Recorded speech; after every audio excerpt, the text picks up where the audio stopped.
In this video, we're going to take a look at a magenta ink by Atramentis, their Document Ink Fuschia.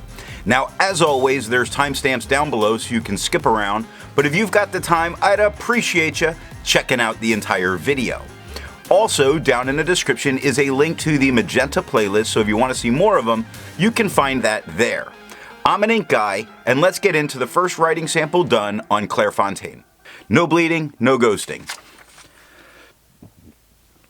The 1.1 has no feather spread, halo sheen, no shade. The extra fine is quite a bit lighter than the stub with no feather spread, halo sheen, no shade, and 4 seconds to dry.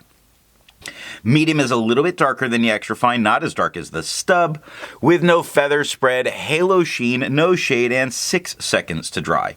The scrubby for both show very little color variation in the extra fine or in the medium, and we really don't get it in the writing. And the smear test, I do not think you could recover if you smeared while you were writing. To have a range of experience with this ink, all of the writing samples are done with a Jinhao 159 with a 1.1 stub, a Jinhao X450 with a medium, and a Jinhao X750 with an extra fine. Then a D-like Alpha with a medium nib was inked up, used for day, and used to take the notes for this video. The next writing sample is done on 52 GSM Tomoe River. No bleeding, no ghosting.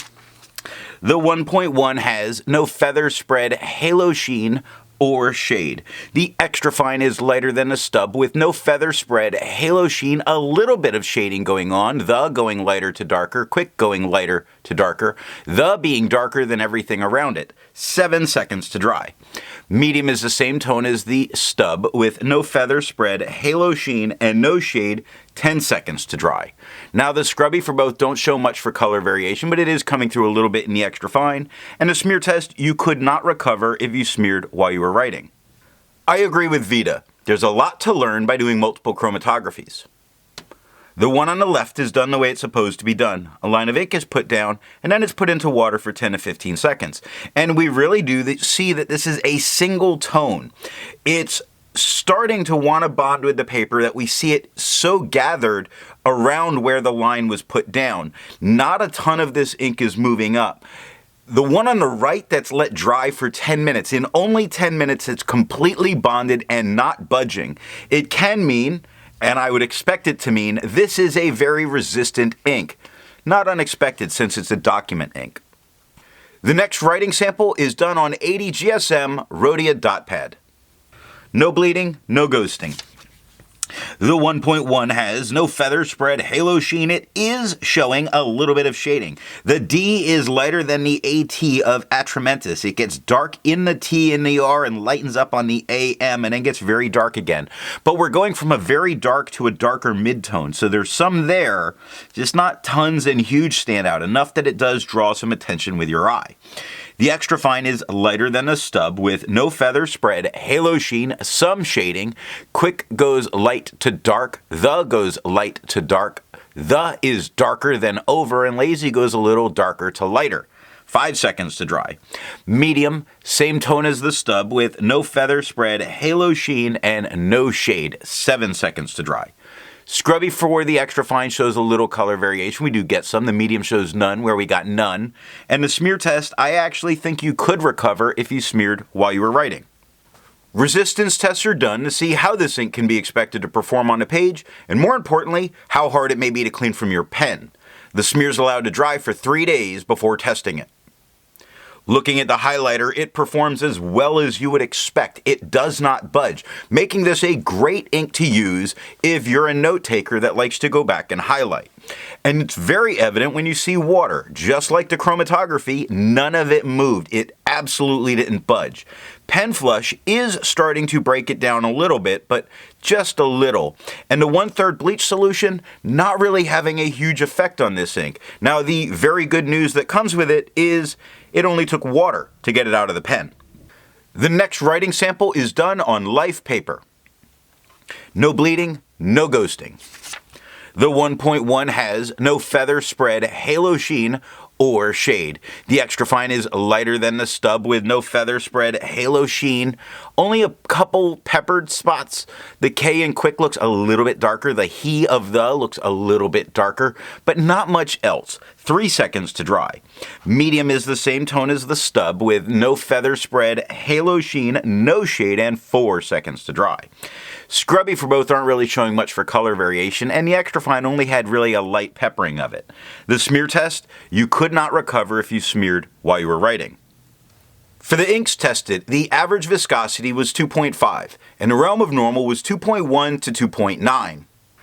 The Atramentis Document Fuschia had a viscosity of 2.86, keeping it just inside, but still normal. If you're interested in how the viscosity tests and all that's done, then down in the description is a link to that video. Now, let's take a look at Apica paper. No bleeding, no ghosting. The 1.1 has no feather spread, halo sheen, and no shade. The extra fine is lighter than the stub with no feather spread, halo sheen, no real shading coming through. I mean, the looks a little bit darker than what's around. Oh, I guess there's a little more. Brown looks darker to lighter. The K in quick looks a little darker than the rest of the word. 3 seconds to dry. I take that back on the extra fine. There's some shading there. Medium is the same tone as the stub with no feather spread, halo sheen, and no shade. 4 seconds to dry. The scrubby of the extra fine shows some color variation, and I changed my mind. There was some there. The medium shows none, and there was none. And the smear test, you might be able to recover if you smeared while you were writing. For the inks tested, the average dry time was 17 seconds, and the realm of normal was 13 to 21 seconds. The Atramentis Document Fuschia has an average dry time of 7 seconds, making this a very fast-drying ink. The last writing sample is done on Franklin Christoph paper. No bleeding, no ghosting. The 1.1 has no feather spread, halo sheen, no shade. The extra fine is lighter than the stub with no feather spread, halo sheen, no shade, and 2 seconds to dry. Nice! The medium is darker than the extra fine. I think it's just a tad darker than the stub even. Just a tad. No feather spread, halo sheen, no shade, and 3 seconds to dry. Now the scrubby for both aren't really showing any color variation, and we don't get any in the writing. Now the smear test, I do not think you could recover if you smeared while you were writing. Instead of finding inks that look like the Atramentis Document Fuschia, I'd prefer to find an ink that complements its color on the page. I decided to go with a black ink by Birmingham Pen Company, their Allegheny Arsenal Gunpowder Black. Now, if you'd prefer a different complement color, then down in the description are links to those playlists. What do I think of the Atramentis Document Fuschia? This is a very permanent ink, which is why you want it. There's a lot of tone variation by pen, and for me, a surprising thing is that it has some shading. This is a great ink to grade papers. It is kind of pink leaning, but I don't mind that here. So what nib and pen give the best writing experience with this ink? I really like its kind of pink leaning tone that you get from a medium to dry medium or fine pen. I think it looks great on the papers, and it doesn't do too bad on the cheap papers either. Yes, you're going to get some feathering, but not so bad. I hope you got something out of this video, and in the next video, we're going to take a look at Private Reserve's Fast Drying Ultra Black.